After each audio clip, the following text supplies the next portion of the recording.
अस्सलाम वालेकुम दोस्तों and welcome to Samar TV Urdu. दोस्तों यहाँ पर सबसे बड़ी ब्रेकिंग न्यूज़ आपके लिए लेकर आए हैं कि 4 बड़े प्लेयर्स पाकिस्तान के स्क्वाड में शामिल कर लिए जो कि जिम्बाब्वे के ख़िलाफ़ खेलेंगे। और जिम्बाब्वे की टीम सितंबर के एंड में यहाँ पर पहुँचेगी और नवंबर के दरमियान वो बहुत ही ज़बरदस्त मैच खेलने वाली है। तो ये मैच मैं आपको बताता चलूँ कि कौन से 3 T20 और 3 वनडे मैच खेले जाएंगे।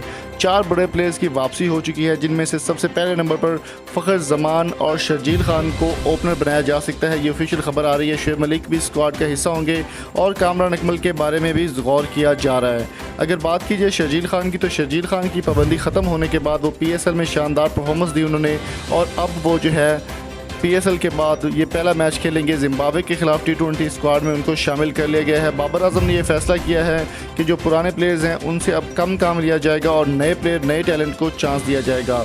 कामरान अकमल के ऑफिशियल बयान के मुताबिक कहना था कि जिम्बाब्वे की टीम में शामिल करने के लिए कामरान अकमल के साथ PCB और बाबर आजम का रब्ता मुसलसल जारी है और उनका कहना है कि वो बहुत जल्द PSL के बाद जो है परफॉर्मेंस देने वाले हैं। और उनका कहना था कि वो जिम्बाब्वे के खिलाफ बहुत शानदार तरीके से खेलने के लिए तैयार हैं। दूसरी जानिब हैदर अली को भी मौका दिया जाएगा।